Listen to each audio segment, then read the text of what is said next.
so esoteric and like fucking crazy deep. Anyway, howdy, people. No. Why don't you do the intro thing Howdy. so I can fucking Nespresso set up and make some coffee. And we are here for another conversation with Chuck.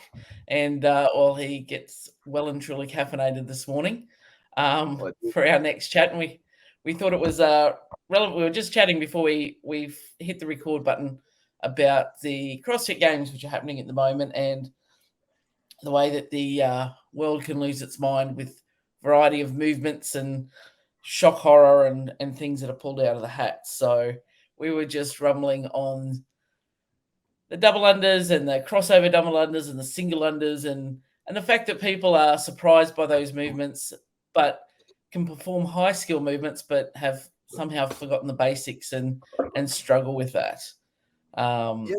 In there. Yeah.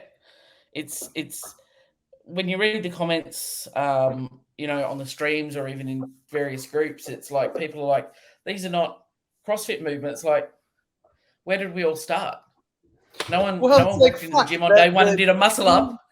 Right. Like, it proves the endless point that I've harped on personally forever, that Tony and I are in alignment with, that like Pat Barber will get like real ranty with. It's like, you fucking idiots that want to bitch at CrossFit about what CrossFit is or isn't, like, you're missing the mark. Like, they do in two sides, right? So like the original piece of, what is CrossFit, as Glassman intended, what is one of the models for CrossFit is it's the hopper model.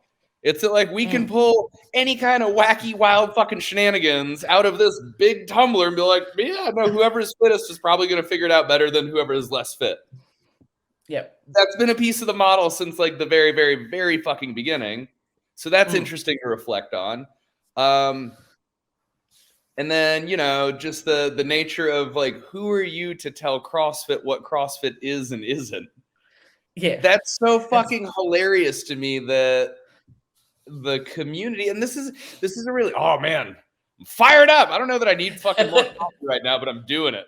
Plus I like the mug that I'm going to use and you'll get a laugh about it. But the fucking arrogance and audacity that the community has continually taken upon itself to define on behalf of initially Greg and now just like an organization what CrossFit is and isn't. That's fucking bananas to me. That it hurts my brain.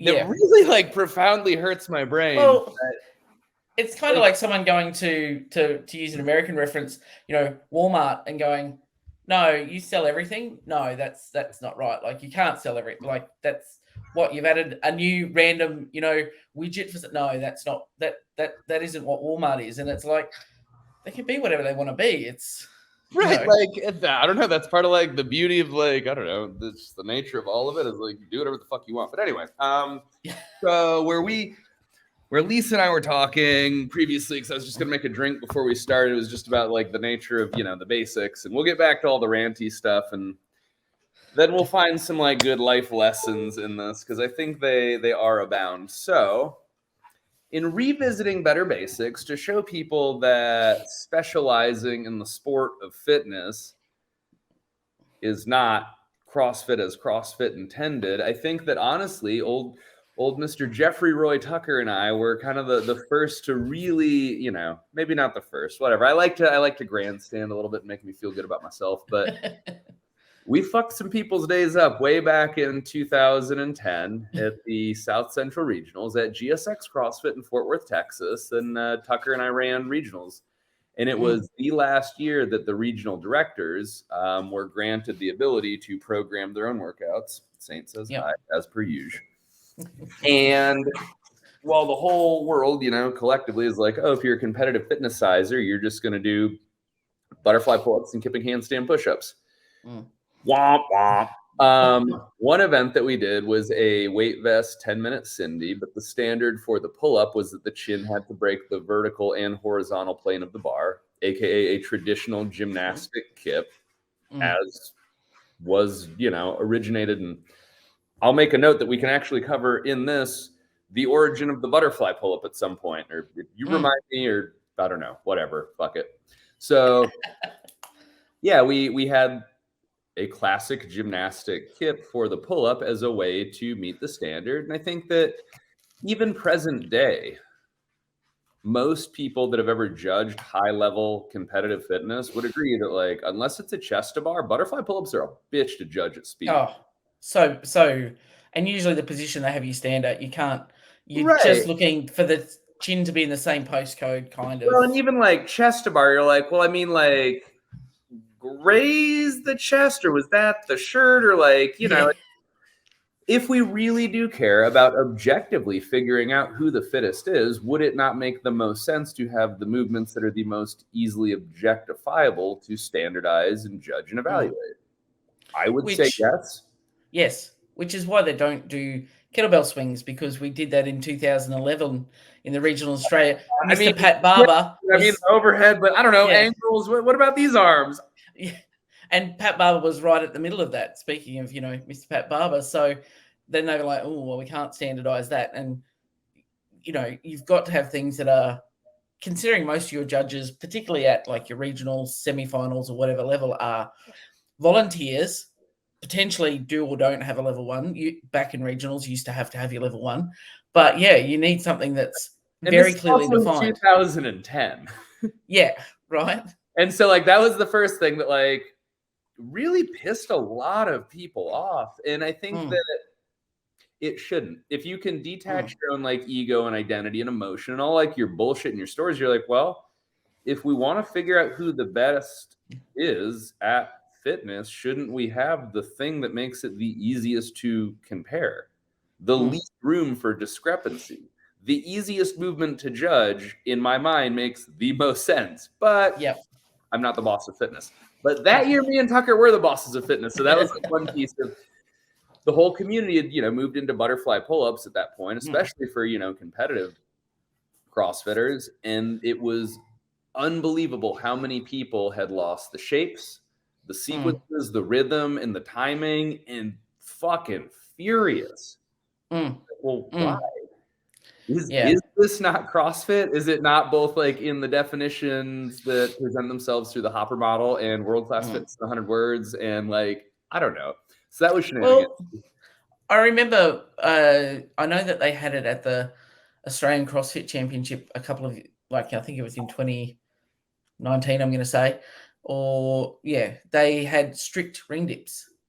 And we were looking, as judges, we're told to look for the hips moving up and down, because quite often people are just a bobbing bird into a thing, which is why at regionals the year before there were a lot of pec injuries, because that's what they were doing. They were just, bobbing their head forward. Oh man, we could have a whole conversation on that. And the athletes, they were like losing their mind about you were no repping them. And it's like, your hips are not moving down and up. Like, I'm not even looking at where your shoulder and elbow is. Biceps aren't moving, then you're not doing it.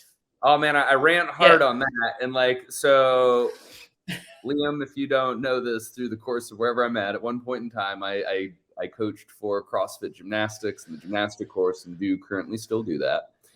And what that is coaching coaches to coach clients to a greater degree and at a higher level with their body weight movements. And one of the things that we go through is a dip, and a standard that exists in the community that has floated around for some period of time, and I don't really know where it came from, is bicep to ring. And so as that comes up, because it always does when I ask the room, well, what are we looking for in a ring dip? And inevitably, 100% fucking success rate, there's somebody that's like, bicep to ring.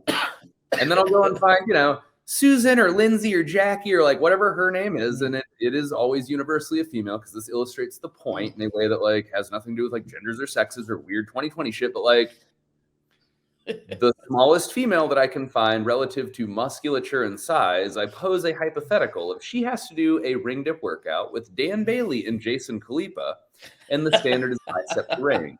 Now, those names will probably not ring a whole lot of bells to you in, like, 20 years or whenever it is that you watch this, but Dan Bailey and Jason Khalipa, awesome dudes. They look as though silverback gorillas had aggressive alopecia and lost all their hair, and their fucking arms are like this big. And so Susan's arm is this big. Right. Do we see how illogical it is to not even observe joints and joint angles, but to, like, look at a piece of muscular tissue that changes in size even for the individual. So like, wait a second. Yes. If I just do way more curls, then I don't have to do ring dips as deep, and that makes me fitter. Yeah. What a fucking dumb standard. Anyway, so that's the bicep to ring rant. And then like, yeah, dude, Yeah. your center of mass. If your center of mass isn't moving, you're not doing the thing that needs to be done. I mean, and it was very watching yesterday's day one events, just to give some context, but watching the parallel bars. And, you know, I remember one of the first CrossFit gyms I was at had parallel bars. We had, you know, we didn't have 15 pairs of rings or, you know, individual dip. They were parallel. That's where I first learned to do dips. And watching them yesterday, you could see the athletes who have never been on a set of parallel bars as they're marching their way up and the different technique. But the dips were very clear to see on those parallel bars, like, you know, the range they were getting versus, you know, they have to move their hips on those rather than using the little swing from the rings. And, you know, it was really interesting. And people are like, oh my God, parallel bars. It's like, I think Chase Ingram said on the broadcast, said, if you know, you know. If you know your CrossFit history, you won't be surprised at this implement. No. I mean, I think it's just a natural progression. Right. And like for a long time, like that was a piece of the progression into like really being a CrossFitter in the early days. It's like you went to that journal article and you fucking printed out or wrote down the plans and you took your happy ass to Lowe's or Home Depot or whatever like your local hardware purveyor is, and you bought your happy ass CWC. Then you built a set of parallettes, which is really just a small set of parallel bars, because it is likely the most undervalued piece of equipment that exists in the modern CrossFit space. You know, you'd be blown away. I should have kept count of how many seminars I've done through the years, but I wouldn't be shocked to say it was over 200. And I will tell you the number of gyms that had enough sets of parallettes to run an entire seminar through, fucking few and far between. And to date, I've only been to 3 gyms that had actual like parallel bars. Boise CrossFit, CrossFit 503 in Portland, Oregon, and CrossFit Amsterdam. CrossFit Amsterdams are fucking super rad because Jarno and Marlena, they built them from an old bridge hand railing from like an old bridge in the Netherlands that got like pulled down. Like just, I don't know, like cool history of patina. So, like that's rad. But yeah, dude, I've been to more gyms than most people could intentionally go to in a lifetime if they're like really wanting to check out a bunch of gyms. I've seen like 3 sets of actual parallel bars. And that's fucking mind-blowing for a fitness regime and methodology and competitive endeavor that is rooted in the creation from a guy with a gymnastic background. Whoa. Yeah. In 100 words. All of the things that define like what CrossFit should be, that list of movements, right? 50% of the fucking movements are gymnastics, which would mean that like reasonably, if you were doing CrossFit as CrossFit was intended, 50% of your movement exposure in your training program and your practice and your skill work should be to gymnastics. And so then the question I pose is, how many of you guys have ever spent an hour and a half on a Saturday snatching to a heavy single? 100% success rate.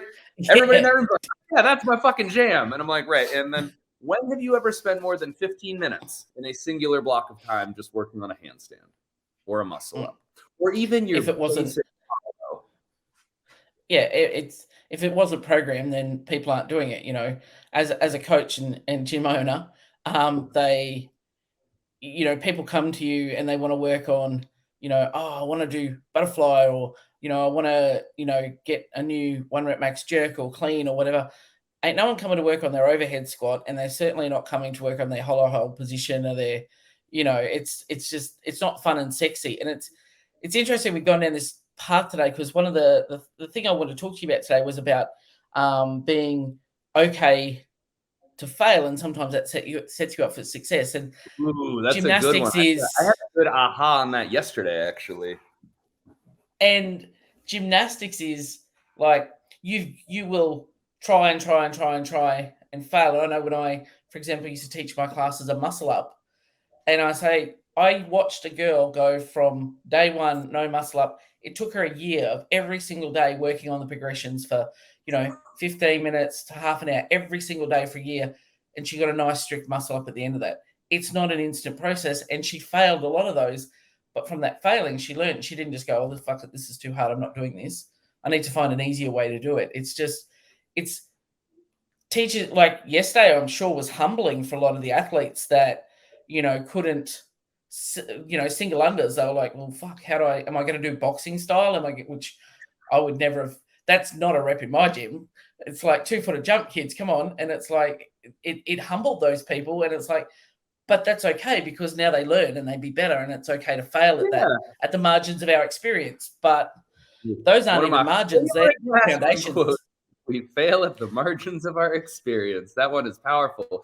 And Rich Froning. So again, I don't know if that's a name that'll be relevant many years down the road. And I'm trying to record these with posterity's sake in mind. And so I don't know, Liam, I'm sorry if you're listening to this, you're like, wait a second, you guys gave a whole lot of shits about competitive exercising. But anyway, it changed the world, it changed my life. None of this would be happening right now. So yeah, it will always be a topic of conversation. But one of the GOATs, and I also don't know if that will be an acronym or a phrasing that stands the test of time, but the GOAT is the greatest of all time as an acronym. And Mr. Richard Froning Jr., I think a lot of people would view as the greatest that has played the game, outside of maybe an argument that can be made for another dude named Chris Spieler, who went, in many years punched way above his weight. Yeah, the giant killer. Yeah. Because not a huge dude competing at a huge level very successfully for a very long time until eventually the sport changed and the weights got too heavy to be reasonable for tests of fitness in a balanced manner. But that's a community-driven thing. Anyway, whatever. Fuck it. Ranting and rambling. So relative to failing at the margins of our experience, there was a year where Rich Froning would have been an absolute shoo-in to win the games and then just got absolutely devastated by legless rope climbs. Yep. And he has talked about it endlessly a million times as one of the greatest growth opportunities that he has had personally, professionally, as an athlete, in his following of Christ and his relationship with spirituality.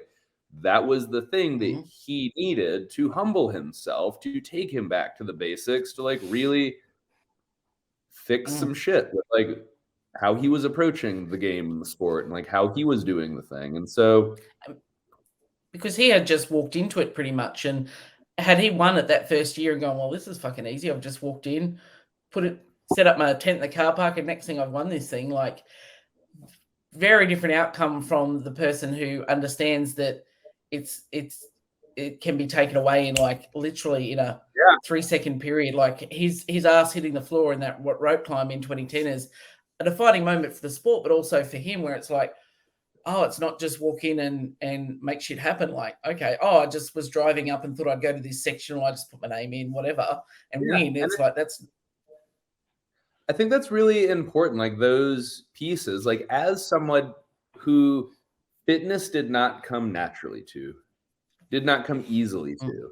There are a lot of people that have these lifelong athletic backgrounds, and they also have just better genetic potentiation neurologically and physiologically than I have. And that's okay to say out loud.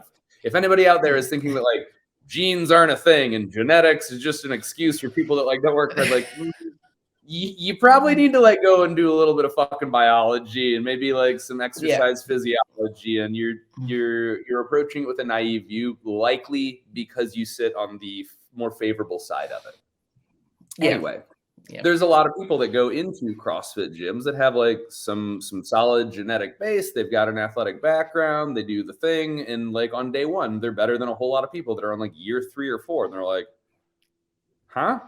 This is a big deal for you guys." So I think you're right. To have somebody who was a lifelong athlete, who has fantastic genetic athletic potential, to just be fitness says nope.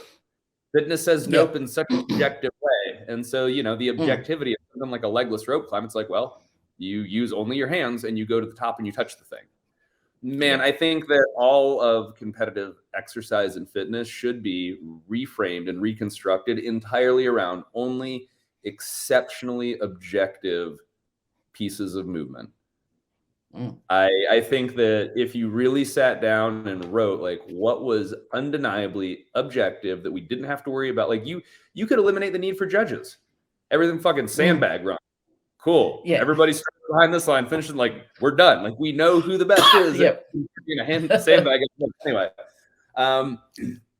this big rambling rant. So Froning found a great growth opportunity, and that's incredible. But the objectivity of judging, where we kind of started the conversation, that was a big piece for Tucker and I, in having the pull-up standard revert back to what a lot of people call as a remedial movement. They see butterfly pull-up as an advanced movement. A butterfly pull-up is just you doing this an ellipse rather than these two alternating C shapes that move through it, because there is a momentary pause in the change of direction and it doesn't cycle as quickly. And so there was a lot of people that were like super butthurt about that. And we were like, well, you should really be very happy as a competitor that we've gone out of our way to make sure that this is objective as possible, as clean and easy to hold everybody to the universal standard. And then also within the nature, we started a lot of the other parts of the talk is like just better basics. Like, well, if you can't do a gymnastic hipping pull-up, do you understand where that also contributes to you struggling in chest to bar pull-ups, transitioning further in like the evolution of skill and strength towards muscle ups? Like a butterfly pull-up is a third wave adaptation that exists for no other piece of benefit than itself. But a gymnastic kipping pull-up is a progressive foundational movement that builds through the same shapes and sequences into a chest to bar pull-up, and the same shapes and sequences into a muscle. So it's not that anybody was being forced to do a remedial movement. It's that they were being checked on the level of their foundation. And I think that's the important thing is thinking about the remedial, a lot of athletes, and let's just, take the elite out of it, but, even in the gym is like, consider things like, a ring row or that is remedial or a beginner movement, rather than that's actually the foundation to build the rest of your house on. If you, I was probably one of the few gyms that still stuck to if you can't give me 5 strict pull-ups, well, you're not kipping kind of mentality. Whereas, it's like, oh, great, get on a band and kip away on your band and do all sorts of weird shit, fling yourself through the air. Like, go ahead and quit the gym in 3 years when you're mad you haven't made any fucking progress and your shoulders hurt. Yeah. Weird. It's that getting away from thinking it's remedial and thinking foundation. Dude, it's like, fuck, it took me as the dude doing the thing and telling people the thing like a long time to really have it solidify and crystallize even for myself. And honestly, in real honest truth, it hasn't been until we moved into the house that we're in now. And I no longer, so we lived in an apartment when we first moved to the Austin area, and we had a membership at a gym so that we could, go through more of our like standard exercise-y shit. And then we went to a rental house. And then we moved in the house that we're in now. And like a lot of people have probably seen on Instagram, and fuck Liam, you work out with us in the garage. So it is not an enormous amount of ceiling height, which means that the only thing that I really actually do on the pull-up bar is strict pull-ups. But I really do those way, way, way more rarely than ring rows. I would say that like I could look back through my workout journal and like actually quantify it, and that might be worth doing for the conversation at large. But I would say probably 75 to 85% of my upper body pulling volume at this stage of my life, 38 years old, and just like recreationally fitnessing to maintain longevity and health, some amount of performance and like body composition, it's fucking all ring rows. I mean, like, and I would be competent. This will blow people's fucking minds. I would be competent in bailing entirely on pull-ups for 3 months, doing only ring rows and maintaining consistently like all of my chest to bar pull-ups, all of my bar muscle ups. Yeah, they're not going away. Because I get validation of that on a regular basis. So don't have a gym membership now, have a very low bar in the garage, primarily only do ring rows. And so when I go out and teach seminars for most actually all of them, because I don't have any other in between. There's not like a gym I go to do other shit in between. The only time I'm ever in CrossFit gyms now is coaching seminars and muscle up without fail consistently. And it's usually the first muscle up that I have done since the last seminar that I taught, which is generally at this point like 2 or 3 weeks ago. I would have believed that earlier in my journey. It's one of those pieces that, you know, the secrets of life are hidden in the cliches, where like everybody's like, nah, man, just better basics, just better basics, just better basics. You're like, yeah, but what's the secret? You're like, you're a fucking idiot. You're doing that human thing where you want it to be way more complicated, way more complex than it really needs to be, because that absolves you mentally and emotionally of just doing the fucking work. And that's the big life lesson in this. If we're at least going to like try to deliver some life lessons, it's that it will always be about the highest level at which you can operate the most basic level. And it applies to business. The best businesses in the world never don't do the basic shit well. Yeah, like answer their phone, check their emails. Right, like, and you're like, no, right. Do you have a struggling business? They're like, yeah, for sure. And be like, yeah. You monitor your emails all day and reply to them expeditiously. Well, no, I mean, I got other shit going on. Like, right. Do you answer your business phone every time it rings? Well, no. Right. But I know that right now I could fucking email Walmart and I'm going to get a reply. I could call Walmart and I'm going to get an answer. And it's not because Walmart's fucking amazing. It's just that, like, if you want growing, whether that's as a business, as a person, as an athlete, it will always be based on how consistently and how well you do the lowest level shit. That will always be the thing that like determines your ability to succeed or fail. But I think that's you know, and you can go down a tangent. It's I was watching a show that started over here in Australia, Couples Therapy, which is like a send me a link. It's but it's like, are you doing the work? Like you like people are like, oh well, if I just come and see this person, it's going to fix my problem. So relate it to CrossFit. I'm going to come and see the coach, and it's going to fix my problem. It's like, well, fix this. Well, how much, you know, are you working on your mobility? Oh, my snatch sucks. Well, yeah, great, cool. How are you going with that shoulder mobility that you haven't done for 3 years? And oh yeah, but it's getting better. Over 3 years, it's getting better. But imagine if you'd done the work, but that's not the fun, sexy stuff. So, you know, people get, thanks to social media, stuck in people's highlight reels where they see, you know, PRs for snatches or 30 muscle ups for time or all the rest of it, but they don't, no one's posting where they got to 20. I think Chris Spieler did a series way back in the day trying to get to 100 unbroken pull-ups. I remember all that. And he had posted videos where he got to 97 or 85, and you know, you saw him failing but keep going, and then when he got it, you felt like you're on the journey with him. It's like, yeah, fuck yeah, that's an achievement. I got so like cool. Right now, because like I remember, like, yeah, like you're saying, yeah, you feel like you're a part of it, even though you're like, man, his hands are bloody as shit. Mine are doing very well. It's cool. I mean, even yet this week, because, you know, I'm a games nerd, I started watching the 2011 games on YouTube. You know, just the start of, you know, that's where things started to kick off. And you see, you know, people figuring out air squatting, you know, on the beach. It's like, you know, oh, well, if I do it this way, and you see the judges talking to them going, yeah, if you do that, that's going to be fine. And you actually see people standing up and pushing their hip forward to get to extension. You're like, you know, that's the foundation of it. Now it's kind of like, how far can I go before you're going to tell me that's a no rep? Like, how can I make it quicker, easier, faster? I don't think any of us would ever argue against squatting being one of like the most important, most foundational movements that could ever exist for the human body. Like it is a foundational, important piece, but like, could we find better metrics of testing those things that are way less subjective? For sure. But anyway, so yeah, the better basics idea and more objectivity, and maybe like that's the way to take this conversation, have it be more contextual, just like in any application, anywhere in life, at any stage.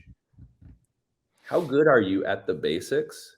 And are you evaluating them in a way that you can't cloud with your own bullshit? Mm. And like, like a single under, just like, hey, Mm. can you skip rope Mm. consistently? Mm. Like It's very 70. effective. Like you either make it or you don't. Yeah, I mean, yesterday the requirement was 75 unbroken. Now I know 99.9% of the members at my gym feel confident that if I said 75 unbroken, that they could do that.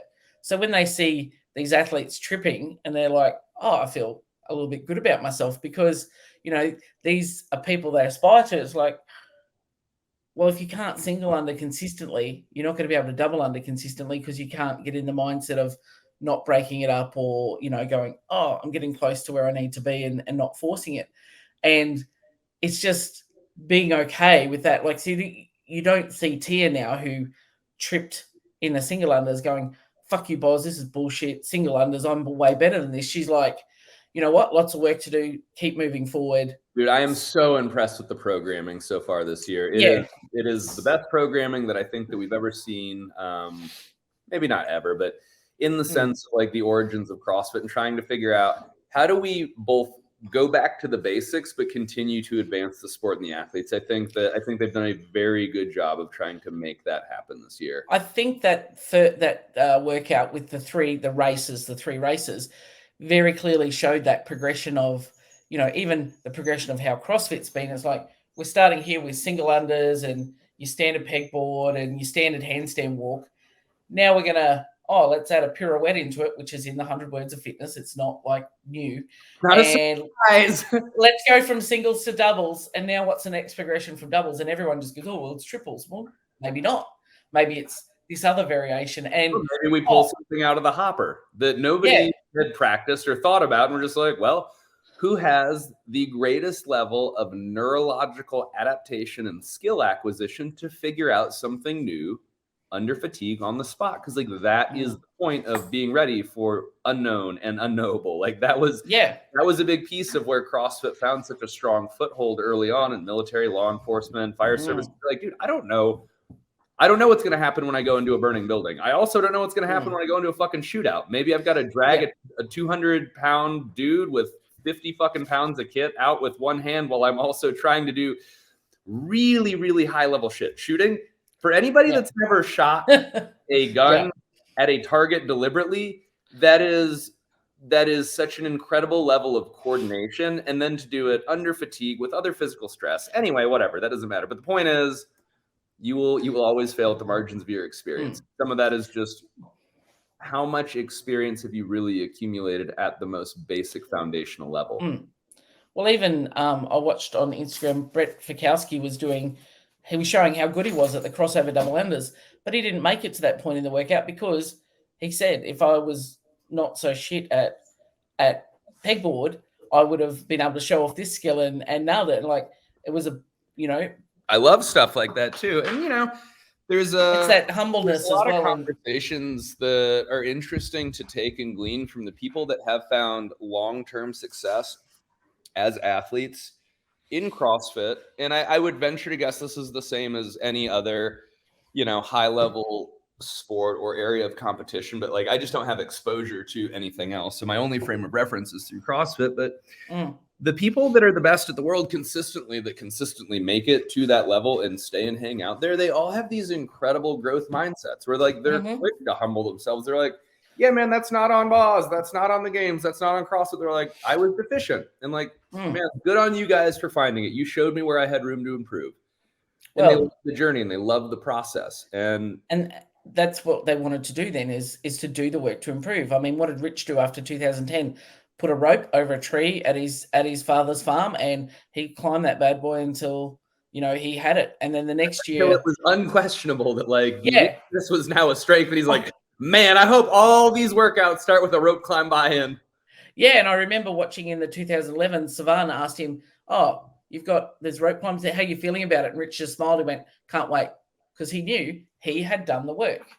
Yeah, he knew that he knew this is going to be a thing.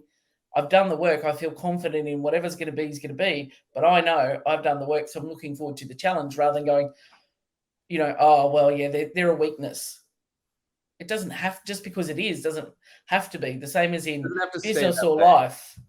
And I think that, from our last conversation and my journey in CrossFit and what I hope to pass along to Liam and just other people and the pieces that I really do appreciate CrossFit and fitness, not just exercise and working out, but the pursuit of advancement in objective measures that are observable and repeatable.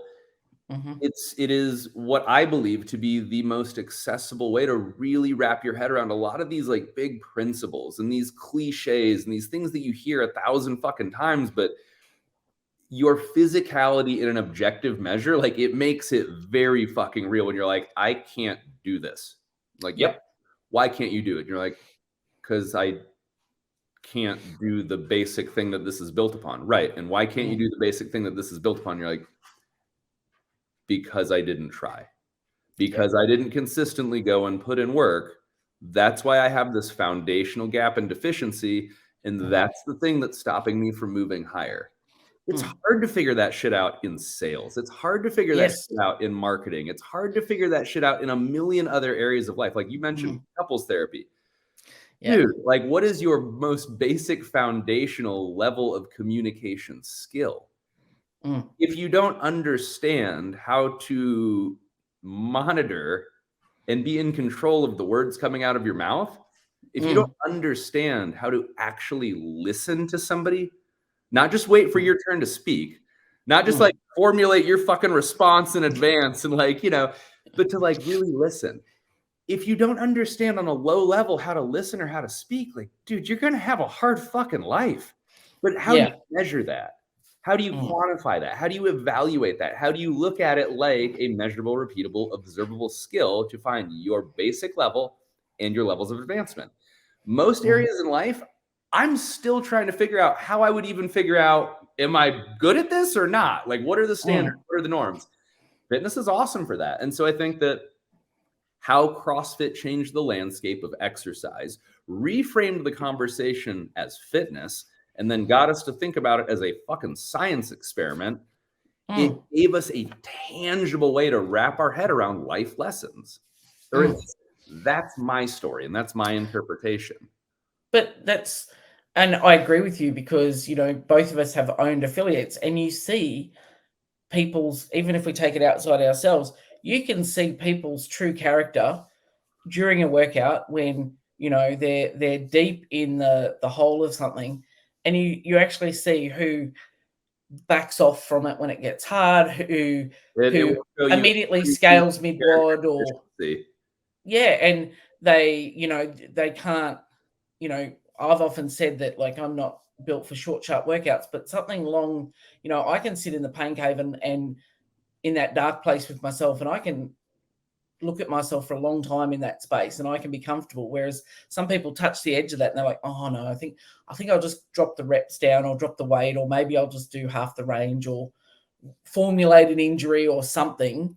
And you really, oh, I think that was excessive, or it was this, or they'll come up with a million excuses, or it's like your fault that you programmed some shit that they didn't like. And anyway, it's you truly see their character. And then as you get to know people and you have further relationship with them through business, and then as clients, and you're like, yeah, that's the sort of person you truly are. Like, what I've seen you do in a workout is time and time again, this is who you are.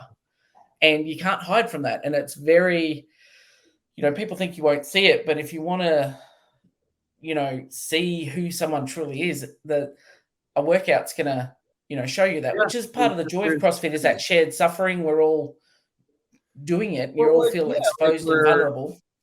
Right. Like, we are all exposed to our own character deficiencies.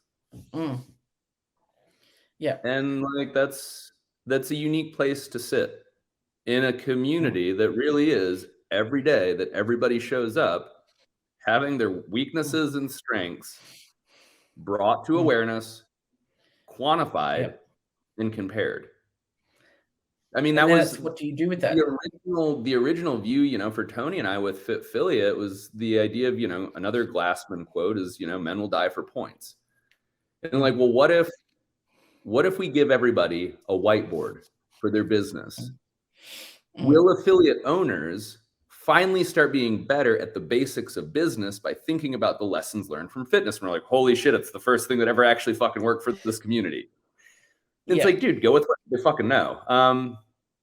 Anyway, so rewinding before we run out of time, because there's other stuff to kind of go back through. So the basic gymnastic hipping pull-up, a foundational exposure of things that people were missing. And then the other thing that we put in was a strict handstand push-up. And that was not a popular fucking choice relative to a lot of the competitors. But like, is it more objective to judge? Yes. Is it safer? Yes. Will the fittest person be better at it? Yes. Then why are you up in your feels? Oh, because you didn't work on the basic foundational strength, and this just showed you where you'd been hiding from something that was hard. Sucks, don't it? Yeah. And like, it doesn't need to be a bigger conversation than that, but the people that I have been around that have succeeded at a very, very, very high level in this community, in this sport, and honestly, like people that I have had the pleasure of meeting through this community that exist in other areas, they love it. They love being like, fuck yeah, I found another thing I suck at. The good news about finding things that I really suck at is it's really easy to make tons of progress. And that's the piece that like most people are missing. Like, how many people did you fucking meet through your time in owning a gym that make it through their first 3 years and then they just get miserable and burn out and break because they are no longer finding the consistent hits of dopamine that I'm making forward progress? They're busy just trying to do muscle ups instead of be like, hey, dude, like, how long can you hold a hollow? And they're like, well, I've never even tried. And you're like, right. You remember what was really awesome about when you started CrossFit? And this is for everybody. It's that it's fucking default PR city. It's like you got big dick first 6 months. Like, first time you do Fran, you're like PR. First time you do Helen, PR. Like, we lose sight of how incredible the first exposures are. And I talk about that the whole time I coach them. I'm like, have you ever done that before? And they're like, no. I'm like, dude, it's a PR. It is a personal record. It's a personal best. It is the best that you've ever done at a thing because you didn't have a single fucking point on the board. You had no baseline. And now you do. Even if that baseline is like, yep, I fucking suck. It's a baseline instead of a 0. That's huge. And because you've never done it before, guess what? If I have you do it again, literally right now, you're going to be better because your brain and your body understand it just a little bit more because at least you have exposure. So like the gaps, the holes, the weaknesses, that's where the process gets to be enjoyable again. Yeah, if you choose to do it that way. And it's the play.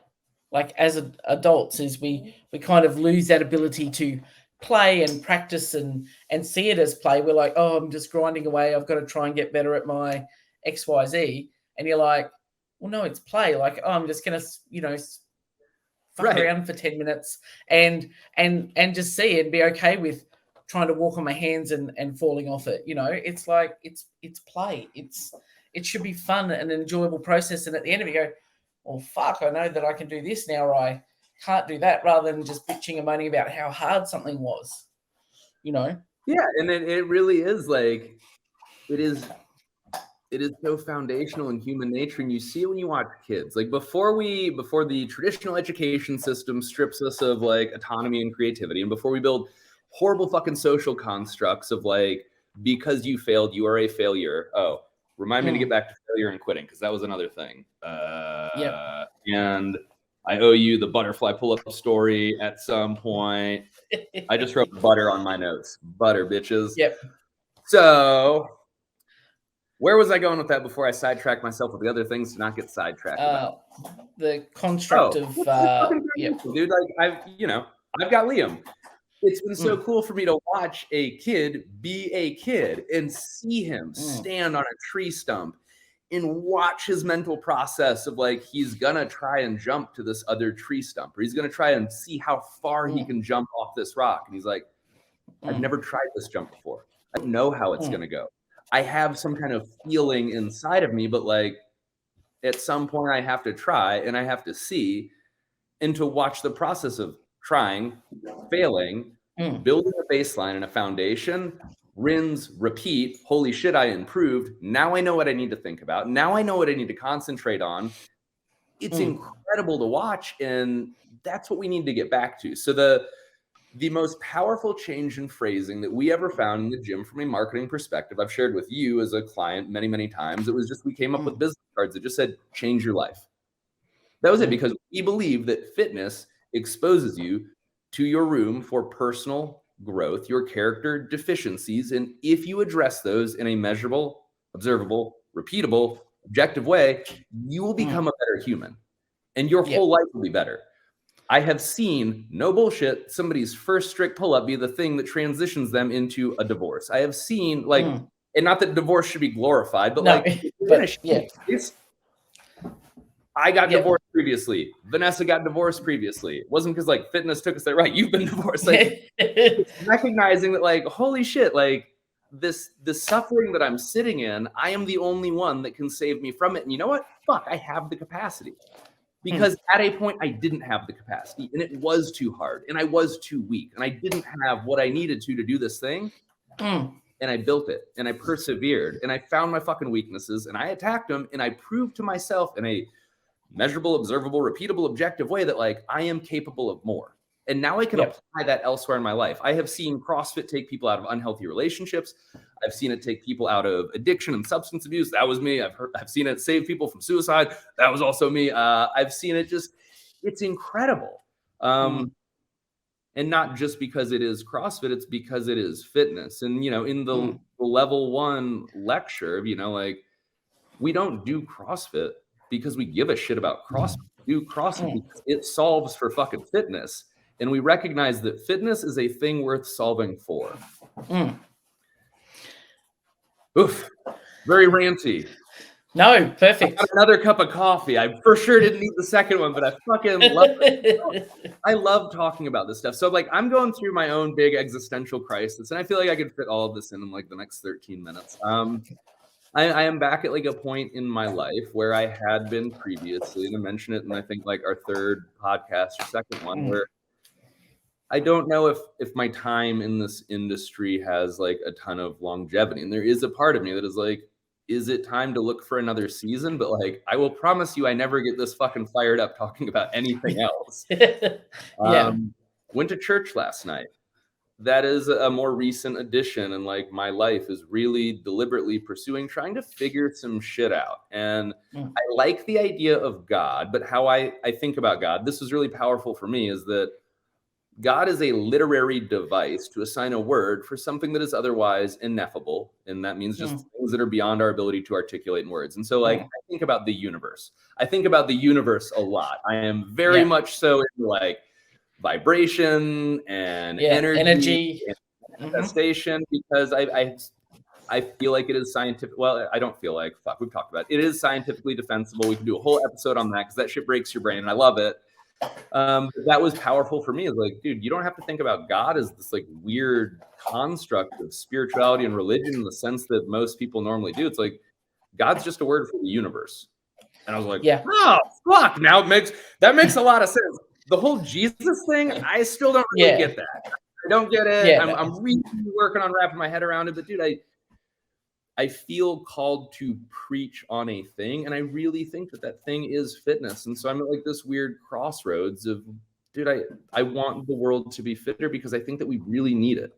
We really genuinely need it. Is it ever fucking crossed your mind that the fact that we are alive is only because we are part of an uninterrupted bloodline and a piece of organism evolution that has existed since the dawn of humanity? Like you and me, we have been millions of years in the making, and like, we are this fucking uninterrupted piece of the progress and process of evolution. That's fucking wild. That's super fucking wild to think about. And I feel like there's probably some level of moral responsibility that needs to be discussed like out loud as a society. Like, think about the shit that all of our ancestors suffered just for us to exist, like our modern day place in this world. And we're like, hey, I know that you guys, like, you literally fucking fought tooth and nail to not get eaten by saber-toothed tigers and to try to fucking spear a mastodon and not freeze to death and not die of exposure. Like, man, we had a lot of ancestors with a lot of real fucking long, hard years. And it's like, are we honoring the work that they put in? And I think, like, objectively as a society, it's like, nah, man, we literally don't even think about it. Yeah, that's crazy. It's just, and it's and when people are complaining, you know, about how hard, you know, that something is, or they're bitching about, oh well, you know, I didn't make this thing at the gym, I didn't get a PR today, and you're like, so someone else is, you know, dying or died or whatever, so that you can have this. Yeah, no, like while this workout was going on that you're bitching about now, somebody lost their child in a tragic accident. Yeah, I remember very clearly. One day I had a couple of members in were bitching about fucking burpees, and I want to do burpees, I hate burpees, and then they're like, oh, Christmas, I'll be glad when it's over. I said, dudes, stop, just stop. I said, this is somebody's last Christmas and they really would like another one, but they're not going to get it. And I know people who would kill to be able to just do one burpee, but because of, you know, their health or wherever they're at, they can't. So maybe you should just suck it up. And from that day on, we started doing, what am I grateful for before class? Because I was like, if that's your biggest thing to bitch about, well, dude, you lead a blessed life. Yep. Like, dude, I would on a regular basis kill the music, stop the class.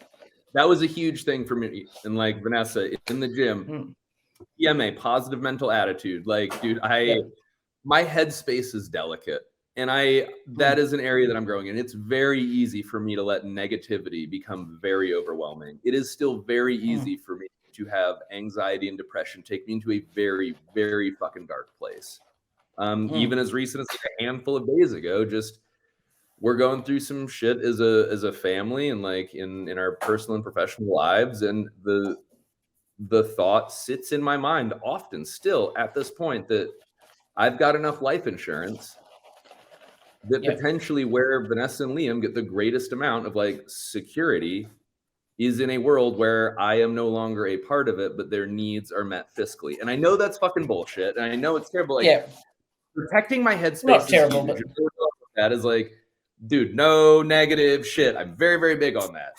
And bringing it into the game is important. And so like to the beginning of the conversation, the people that succeed in high levels in anything, they find these opportunities to be like, man, I fucking suck at that. But you know what? Yeah. I'm doing a whole lot better than a whole lot of other people. And I have the distinct privilege of having the opportunity to find out that I suck in this thing. Because as bummed as you are about any fucking squat that you didn't make, it's still better than the dude that has no fucking legs. And you're arrogant and egotistical, such a shithead if you can't keep that in mind. And guess what? That makes all of us arrogant, egotistical shitheads because we all lose sight of it every day of our life. And like we all forget it. Yeah. So it's it does puts it perspective, man. And that's could be better. It could always be better, but man, it could always be worse. And that keeps me very grounded in life. Butterfly pull-up story real quick, because like I think that's useful actually for some people. Is a bunch of people are bummed about butterfly pull-ups, but they don't even know like where they came from or why they exist. So for many years in CrossFit, a sub 4-minute Fran, and if Fran is not registering to anybody at any point that they listen to this, 21, 15, 9 thrusters and pull-ups. What a thruster is a front squat into an overhead press as one unbroken movement. A pull-up's a pull-up. Turns out 21, 15, 9 of those little bitches back to back is way worse than this. And a lot of that is there's a lot of reasons. Anyway, we could have a whole episode on Fran, and maybe we should do that. The whole CrossFit community shows alternating C shapes in a classic gymnastic kipping pull-up. The lag time in that would not permit us at that point to be under 4 minutes in Fran as a workout. The first place that we figured out picking up extra cycle time was pulling the bar back down in the thruster, because 9.8 meters per second squared for the acceleration of gravity is not as fast as you can pull it down. So for anybody out there that's like trying to go faster in Fran or do thrusters faster, if you're not pulling the bar back down, you got some room to improve your fitness. And so once we figured that out, we were still stuck as a community because of the lag time in that pull-up. And then a guy named Brett Marshall training partner and workout partner for another guy named James Fitzpatrick. Brett Marshall went by Air Force on the main site message board. James Gerald went by OPT. He was the founder of OPEX. They were training partners up in good old Canada. And an old Air Force figured out the cyclical motion of the butterfly pull-up, which is what allowed us to get sub 4 Frans. And the rest, as they say, is history, I suppose. But as a quantifier, so everybody wants to know well, what should I have my clients do before they work on butterfly pull-ups? For many years, I built it out of metrics of strict pull-ups and isometric holds and external rotation, like a fucking blah blah blah blah blah. And now I'm get stuck at a 4-minute Fran. Then you've earned the right and privilege in a balanced way that observes your metabolic capacity, your ability to move external objects, and your base foundational gymnastic function. Now it makes sense for you to actually move into butterfly pull-ups. And people like that answer less than anything I ever gave them about strict pull-ups. But it's dude, if you want the really fitnessy answer and not the really gymnastic-y answer, get a fucking 4-minute Fran with an old school CrossFit gymnastic kit. And then you're at the place where the entire community and the origin story of that movement were yep, this is what comes next. So coaches, owners, take that one to your clients. That would change the entire community, because the number of people that I have that come to me trying to figure out butterfly pull-ups, and I'm what's your Fran? I'm what does that have to do with anything? I'm haha, story. Let's talk. And so that's the story of the butterfly pull-up. Now, I never knew that. Another little note on failure and quitting. So a guy that I really respect and admire, that I've got, a type of relationship. I wouldn't call us friends or associates, but we've done some business together in the past, and we talk on some type of infrequent basis just through the socials. But his name is Ryan Williams, and he is a former Navy SEAL that was one of the original founders of Forged. And if anybody doesn't know Forged, they were one of the earliest apparel companies in the CrossFit space. Very, very old school. And he's moved on to actually, holy shit, it's hilarious. Industry Threadworks. Universe shit. So Industry Threadworks is his apparel company that he has now, and he put a video up on Instagram yesterday about quitting, and it's from his podcast. And he's this is gonna sound fucking nuts coming from the stereotype of a Navy SEAL, but I will tell you, you should quit early and you should quit often. And he talked through a little bit of it, but the real framework piece for me that I posted as a comment that was just this unbelievable, secret of life hidden in plain sight. Intentionally quitting is the application of the wisdom that we know failure is a necessary condition for growth. But if we have the opportunity to learn the lesson before we actually have to fail, we can just quit, take the lesson on a shorter timeline, and move forward and iterate faster and better. Rich could have bombed those first 1 or 2 rope climbs and be dude, I'm not going to finish this workout. Fuck, cool, I got it. All right, guys, I will see you next year, because there's nothing else I need to do here.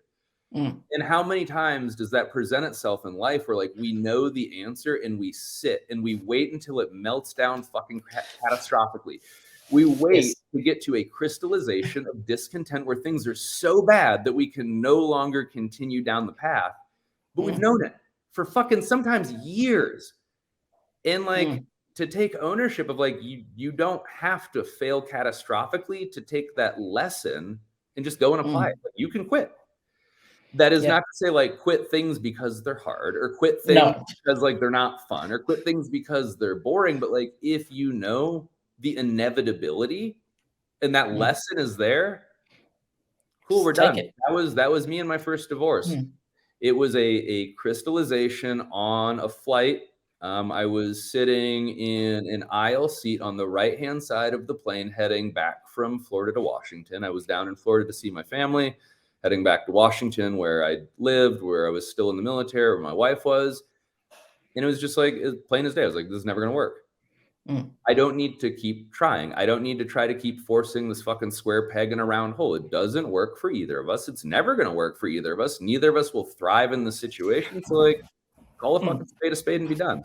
It is one of the best decisions that I've ever made. And so learn those lessons, and they're fucking hard, and you never know when the right thing is, but maybe like if you've sat in suffering for an extended period of time, that is the failure. And like the real failure would be not doing something about it, but like it's okay to recognize bad shit and to walk away. And the further you go in the game of life, the faster you can see those things. And you get to a point where a lot of times like you can feel it. Like I now meet people and I'm like, we're incompatible, we're incongruent. Our values are like literally in a universal sense. We ain't vibing. We are not on the same frequency. We are not synchronized. We don't have any harmonious vibration. Like we should not continue any type of relationship whatsoever. I am quitting this friendship. I am quitting this business relationship before it even begins. Rather than like, hope is a powerful fucking drug. Rebellions are built on hope. Star Wars quote. I use it a lot, but it's really easy to be blinded by hope. Anyway.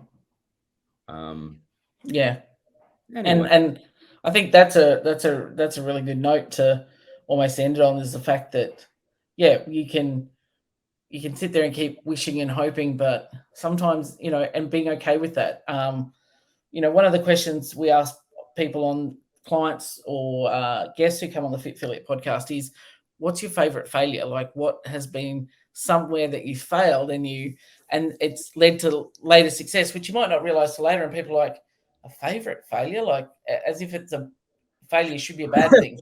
Like all I've got. Everybody's like, what's your favorite win? I'm like, well, I feel like I mostly fail everything I do because I'm still working through like those views of myself. But dude, all I have are failures and things that I've quit, because those are the lessons that move me forward. And like, I presently feel like a failure as a husband and a father in a million ways. And like, it's okay, because I'm recognizing those foundational areas of a lack of either awareness or skill that I have room to improve on. And so lean into the failure and know when to quit.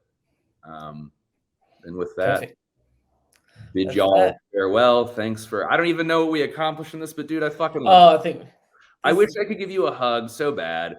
Lisa I know. It's never been in the same place at the same time, because we met like right when COVID was a thing. And she lives in Australia. It's not just like an accent that she's working on for her career on Broadway, but I wish I could give this lady a fucking huge hug, because this is one of the best things that I've ever done in my life, is to get this project going and to just fucking talk. I love you, lady. I really genuinely love you as a human. I feel a lot of synchronicity. Our quarks are spinning together. We've got that vibing energy, and I could sit and talk to you for hours. And I think one day when we're actually in the same place, it'll just be like, just have a beer, sit, and we could just 8 hours will go by. Go, fuck, we should get some food or something, or whatever. It's going to be something truly epic, because you are an outstanding human, and I'm blessed to have you in my circle. Wow. So, and until we chat next time, enjoy your day.